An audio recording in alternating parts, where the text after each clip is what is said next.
नमस्कार सर्वांना, Rupali delicious kitchen मध्ये आपलं स्वागत आहे।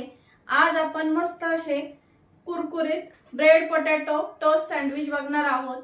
अगदी छान असे झटपट तयार होतात आणि अगदी बाहेरून छान असे कुरकुरीत तयार होतात। अगदी कमी साहित्यात तयार होणारे, नुसते बटाट्यापासून करणारे आपण, खूप जास्त भाज्या न वापरता, त्यामुळे अगदी झटपट तयार होतात। मुलं म्हटले की 10 मिनिटात तुम्ही करून देऊ शकता। मधल्या भुकेत चहा बरोबर सकाळी नाश्त्याला पण करू शकता तुम्ही अगदी झटपट, कारण सकाळी कशी काही गडबड असते, त्या वेळेमध्ये तुम्ही झटपट बनणारा हा नाश्ता करू शकता। तर अगदी करायला सोपे आहे, त्यामुळे व्हिडिओ स्किप न करता संपूर्ण बघा। चॅनलवर कोणी नवीन असाल तर चॅनलला सबस्क्राईब करा। सबस्क्राईबच्या शेजारी जे बेल आयकॉनचं बटन असतं ते प्रेस करा, म्हणजे व्हिडिओ पोस्ट झाला की तुम्हाला लगेच नोटिफिकेशन येतील। तर मग चला आता साहित्य बघूया आणि रेसिपीला सुरुवात करूया।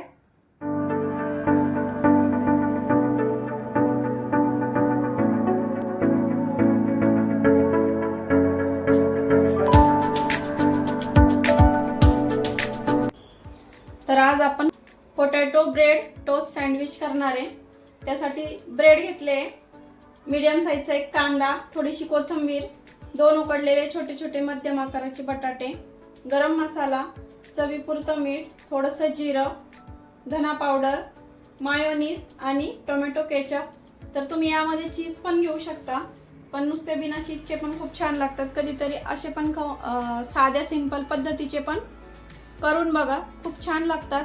आणि यामध्ये तुम्हाला भाज्या ऍड करायच्या असतील तर तुम्ही करू शकता। यापैकी कॉर्न, गाजर, ढोबळी ह्या भाज्या तुम्ही यामध्ये घेऊ शकता ऍडिशनल। आता आपण ब्रेडचं जे आतलं स्टफिंग असतं ते तयार करून घेऊया। सर्वात आधी तर आपल्याला पोटॅटो मॅश करून घ्यायचे।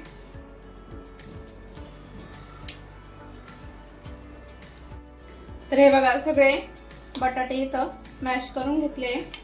आता आपण एक हिरवी मिरची घेतली, ही कट करून घेतलेली, हे टाकून घेऊया। खूप जास्त बारीक मुलं असतील तर नाही टाकली तरी चालेल, किंवा थोडासा ठेचा करून टाका, म्हणजे दाताखाली येणार नाही। कांदा आणि कोथिंबीर, आणि आपण सँडविच भाजण्यासाठी इथं तूप वापरणार आहे आज। तुमच्याकडे जर बटर असेल तर तुम्ही बटरचा पण इथं वापर करू शकता। चवीपुरतं मीठ, तुपामध्ये सँडविच भाजणार आहे त्यामुळं इथं मीठ बरोबर असं याला पाहिजे तेवढं घेतलंय। तुम्ही बटरमध्ये भाजत असाल तर थोडंसं मीठ कमी वापरायचं।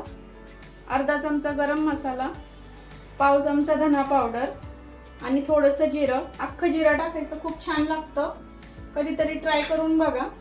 तुम्ही म्हणाल जिरं कसं वापरलं तर, पण खूप छान लागतं, तुम्ही एकदा ट्राय करा। आता हे सगळं मिक्स करून घेऊया आपण बटाट्यामध्ये। तर सर्व साहित्य इथं मिक्स करून घेतलंय। तुम्हाला परतून घ्यायचं असेल तर तुम्ही परतून पण घेऊ शकता, पण असं कच्चं खूप छान लागतं। भाजल्यापेक्षा कधीतरी असं कच्चं छान लागतं। किंवा तुम्ही याची भाजी तयार करून घेऊ शकता आणि मग ब्रेडवर लावू शकता। पण असं बॅटर छान असं सुक्क असं आहे तसं राहतं, सँडविच असं छान कुरकुरीत राहतं। तर आपण आता सँडविच तयार करून घेऊया। आता एका साईडला इथं तवा गरम करायला ठेवलाय। जोपर्यंत आपले ब्रेडला स्टफिंग होतं तोपर्यंत तवा पण छान गरम होईल। गॅस कमी ठेवायचा, म्हणजे छान असे कुरकुरीत तयार होतात आपले सँडविच।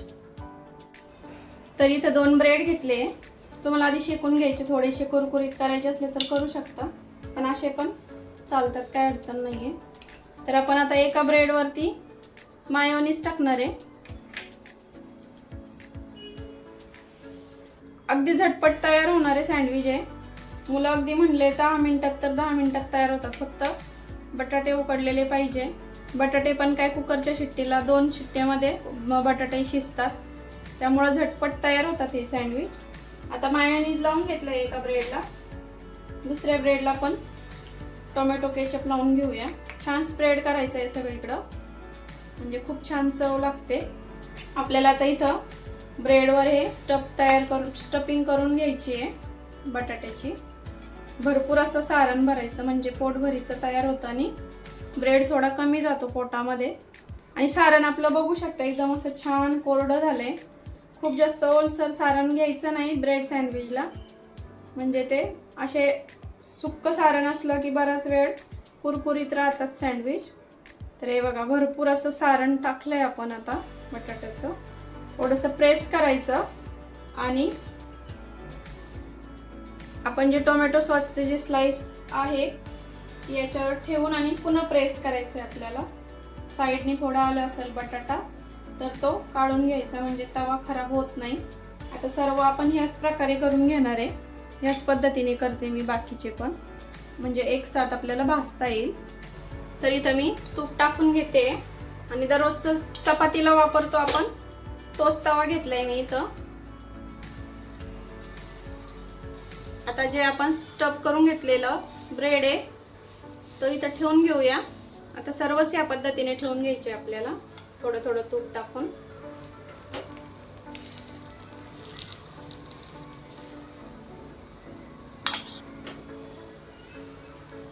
एका वेळेला तुम्ही 4 ठेवू शकता, 4 बसतात बरोबर तव्यावरती. आता आपल्याला याला छान असं शेकून घ्यायचं आहे खालच्या साईडनी आणि वरच्या साईडनी थोडंसं आपण तूप टाकून घेऊया. आणि गॅस कमी ठेवायचा म्हणजे छान असे कुरकुरीत तयार होतात. आता छान असे खालच्या साईडनी असा तांबूस रंग येईपर्यंत, कुरकुरीत होईपर्यंत आपण शेकून घेऊया, टोस्ट करून घेऊया. तर आता बघूया आपण 2 ते 3 मिनिट झाले जवळपास. खालची साईड आपण बघूया. आता फर्स्ट टाइम जे ठेवलं होतं ते बघूया पलटून. तर बघू शकता असं छान कुरकुरीत तयार झालंय आणि रंग पण बघू शकता. सर्वच आपले सँडविच छान असे तांबूस रंगावरती भाजलेत. हे बघा खूप छान दिसतंय आणि खायला पण तेवढेच छान झालेले असणार आहे. आता खालची साईड पण आपल्याला छान अशीच तांबूस रंगावरती भाजून घ्यायची आहे. तर 2 ते 3 मिनिट झाले. आता बघूया. तर ही साईड पण बघू शकता छान अशी कुरकुरीत तयार झाली आहे. हे बघा तुपावरती पण छान होतात. कधीतरी नसलं अवेलेबल बटर तर तुम्ही तुपावरती पण करू शकता. हे बघा आवाज किती छान येतोय, कुरकुरीत अगदी. आता सर्व करून घेऊया. तर आपले इथं ब्रेड बटाटा टोस्ट सँडविच तर बघू शकता किती छान असे कुरकुरीत झाले. रंग बघू शकता. अगदी घाई गडबडीत तुम्ही 10 मिनिटात करून देऊ शकता मुलांना. कधीतरी डब्याला वेगळं द्यायचं असलं शॉर्ट ब्रेकला तर हा पर्याय पण एकदम उत्तम आहे. सकाळच्या घाई गडबडीमध्ये पटकन होतात तयार. आता कट पण करून दाखवते कारण आतून पण खूप छान दिसतात. तर तुम्हाला ज्या शेपमध्ये हवे त्या शेपमध्ये तुम्ही कट करा. मी तर त्रिकोणी शेपमध्ये कट करते आणि आवाज बघू शकता तुम्ही.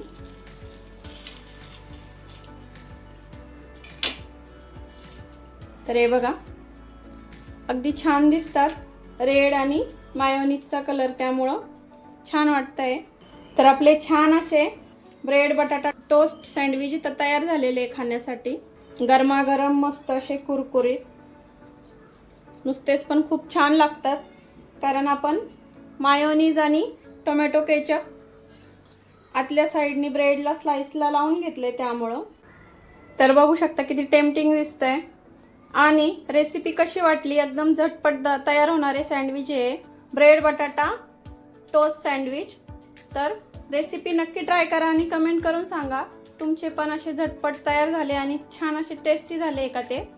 तर बघितले ना, अगदी साध्या सोप्या पद्धतीमध्ये पण खायला अगदी टेस्टी लागतात आणि वरून छान असे कुरकुरीत तयार होतात. बट ज्या गोष्टी अवेलेबल आहे घरामध्ये त्या गोष्टींमध्ये आपण हे ब्रेड सँडविच केलेले आहेत. तर रेसिपी तर आवडलीच असेल त्यामुळे लाईक शेअर सबस्क्राईब करायला विसरू नका. रेसिपी नक्की ट्राय करा कारण घरचं जेवण आहे खरंच स्वादिष्ट असतं. अशाच नवीन छान छान रेसिपींसोबत पुन्हा भेटूया. तोपर्यंत धन्यवाद.